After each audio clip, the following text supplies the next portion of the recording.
Greetings Internet, welcome to Aaron Plays. In this episode I will be starting my look through of War and Peace by Avalon Hill.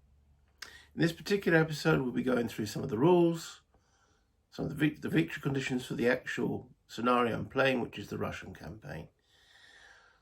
I'm not playing the new version, I'm not looking at the computer version, this is the old Avalon Hill.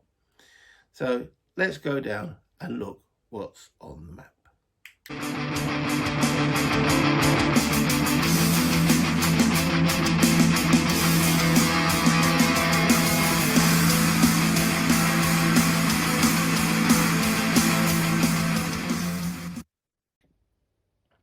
And there it is, in all its glory.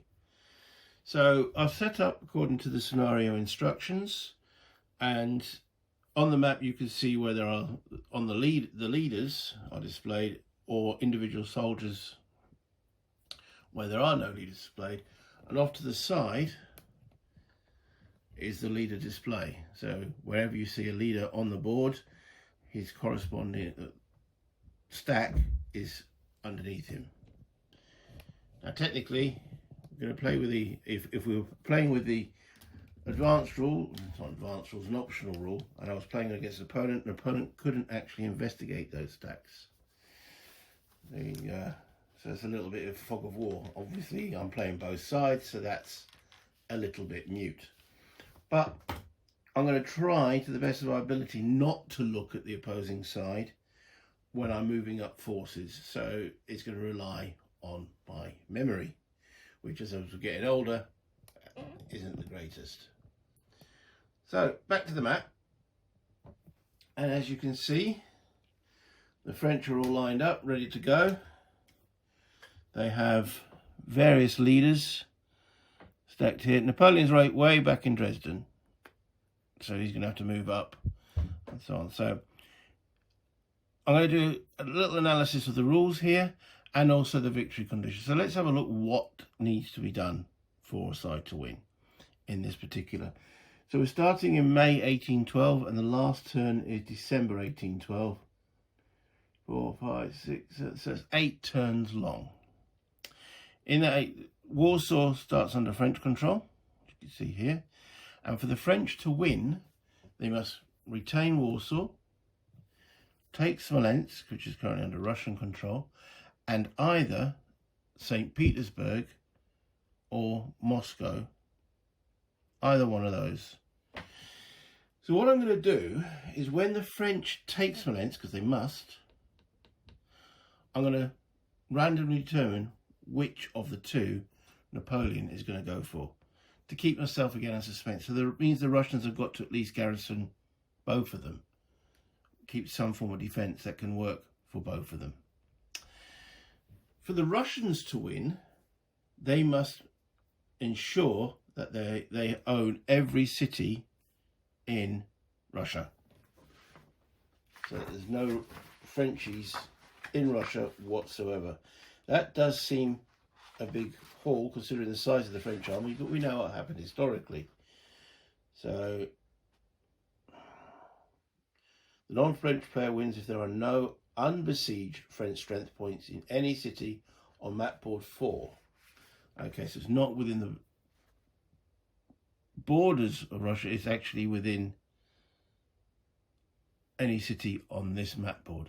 This map board's called Russia, but the national boundary runs along here. So that's the victory conditions. So let's have a little bit of a closer look at French. So each of these leaders, as I say, has a corresponding amount of troops on the actual board. There's a special rule for Davout. He can actually carry more troops than anyone else. And the way this actually works, right, so cavalry can move independently, but infantry require a leader to move.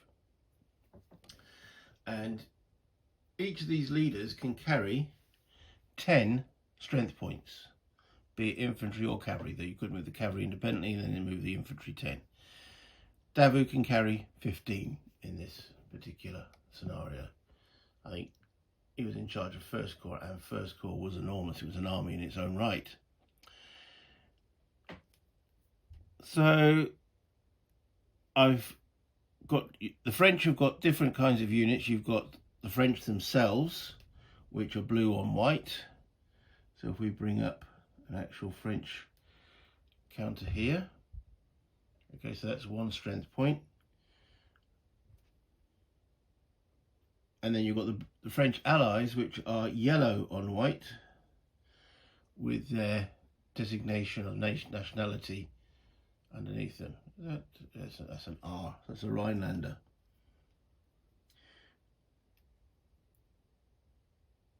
So, and the way movement actually works is you move these the counters with the leaders, and the units have got to start stacked with the leader. The leader can move off once he's actually transported them, but he can only carry units that he starts stacked with. And infantry can move 3 movement points. Cavalry can move 4 movement points. However, you can force march. And force march, you make a roll dependent on how far you want to go. So the further you want to go, the more likely that you will, A, might not be able to achieve it, and B, you might actually take some casualties. So,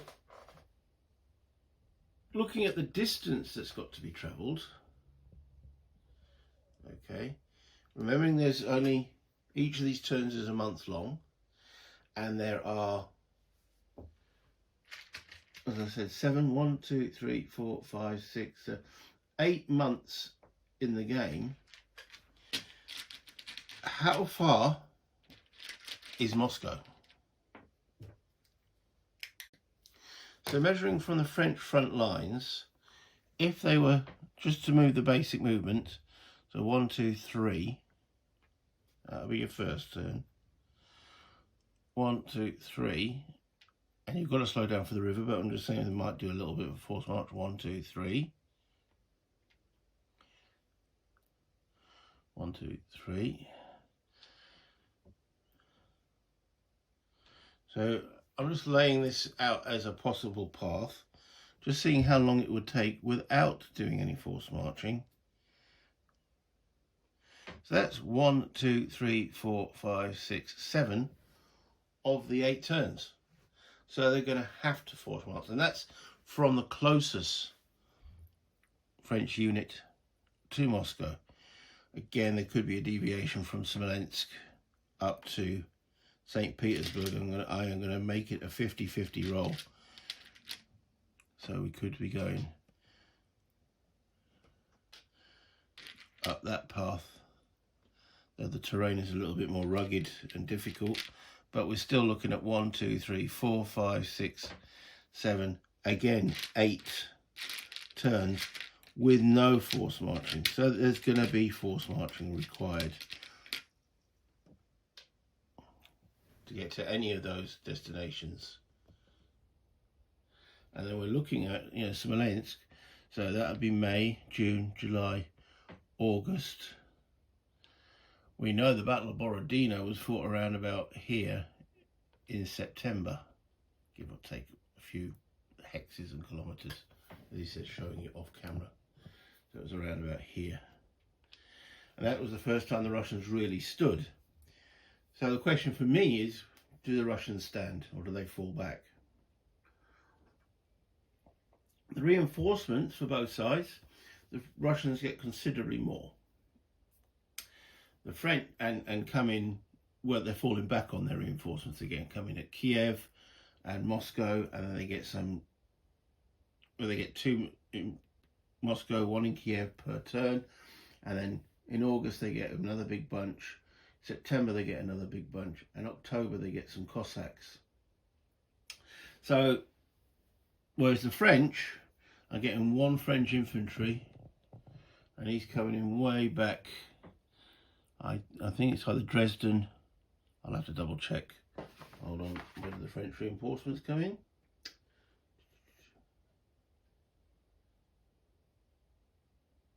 Okay, each turn at Dresden. So that's way back here. So he'll have to march. That will require a leader. So they'll have to keep a leader back to get those troops.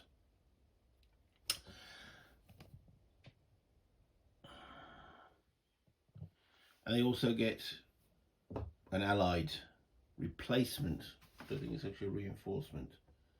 May replace one strength point of satellite infantry. That will only be taken from actual losses. So it's a long way to go.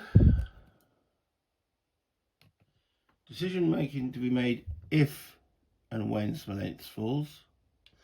And the further the French go in here, they've got to leave troops behind for their supply. The way supply works is you take supply from any major city in your home country or under satellite. So in this case, the French could take supply from Warsaw or Dresden, and that'll be the supply source. And then every 3 movement points, there must be effectively a strength point which the next troops feed off. So you'll have a chain of these garrisons holding depots, which is where the strength points left. But then they are vulnerable. If you only leave one and it gets hit by 2 or 3 Cossacks, boop, boop, boop, out, could put the whole army out of supply. So let's go through sequence, a turn sequence, explaining what the steps are. So the French will be going first. They'll go first in every scenario. There's an attrition phase, which will not occur on the first turn. But in that, you roll a single die, and this applies to all stacks. So it's just one die for all of the stacks, and then you compare that die roll, which has got modifiers, which we'll go through when we actually do one, and that will then compare with the amount of strength points. The more strength points you've got in the hex, the more attrition that hex will take. So that's the first phase. The second phase is alliance phase. Now this, in this scenario, only starts occurring in November and December. And it affects the Prussian involvement, because there is a few Prussian troops here under York, and there's some Austrian troops here which are also allied to the French under Schwarzenberg, one of those. They've got to keep their own independent supply routes and such forth, but that only starts in November, so we don't have to worry about that, and I'll explain that in more detail the closer we get to that time. Then there's the reinforcement phase. So again, we're getting the one unit towards the back over there for the French, and for the Russians in Kiev and Moscow, as already described. After the reinforcement phase is the movement phase, and this is the meat and potato of the game, is the movement and the combat phase. So in the movement, cavalry have got 4 movement points. Infantry have effectively 0 unless they're stacked with the leader, and then they've got 3 movement points. The leader must start stacked with the troops that he's moving. He can then move off and go around and pick up some other troops. Sorry, I'll rephrase that. Go around and stack with some other troops he can't pick up. So when you're actually moving with the infantry, you can move with them, and you can drop off units, but you can't pick any up.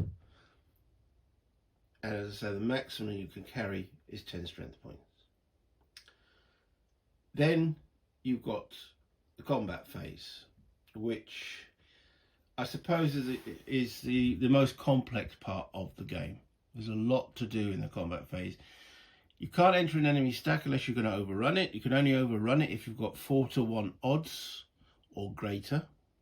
Then you can move through if you've got movement points available. If you've got 5-to-1 odds, you don't even have to spend an extra movement point. Or is that 6-to-1? I'll have to double check that part. Then, if you have a battle, you start adjacent. You have one hex attacking another hex, fighting the first round of a battle, and I'll go through all the battle details when it occurs. You can then, if the battle continues into a second and subsequent round, you can reinforce from adjacent hexes.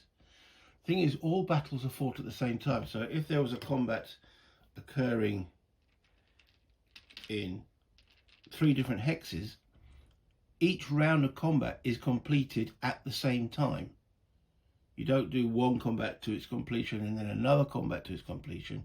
You complete them one, they all do round one, then they all do round two, and so on. And if the battles are close to each other, you might see units reinforcing from one going into one battle and then withdrawing and then reinforcing a separate battle if they're all very close to each other. There are specific rules for that, and again I'll go into the details when and if that occurs. So you then have other, if your combat's in open, it's not a field battle. If there's a city, the defender can fall back and it could become a siege. And then again, special rules about fortresses, sieges. Defenders can, well, you can build entrenchments as well. And that's it. Overall, in the book, I mean, the actual main core rules I've just described is only, what, 10 pages? Yeah, 10 pages. Then there are a couple of optional rules. There's one called the Tactical Matrix. I'm not using it. It just seems a bit fluky. It's a chit draw. Well, if you were playing two-player, one player would choose one chit, one would choose another chit, and then you compare the two chits. Well, I would do it randomly, and I thought, no, you might get some really bizarre results with that. So I decided to take that off the table. There's a French Imperial Guard rule, which I will use. So the Emperor can commit the guard. It's got to be under Napoleon. But effectively it means that they've got to win that round, otherwise the rest of the army becomes unhappy. Russian patriotism, yes, we'll use that. So the morale value of any regular Russian infantry on mapboard 4, so again, this mapboard from here onwards, is increased to 3. So they're defending the motherland. Cossacks stay at morale 0. And we'll go into what the morale means. Then there's also a demoralised combat rule. So normally combat, you've got to withdraw if your morale is 0. Yeah, I think I'll use that one, the optional rule, demoralised combat, and I'll explain that again when we get to the combat situation. And the limited intelligence, we are applying that in the sense that I'm not going to be looking at the stacks as and when until I engage in combat, so relying on my memory.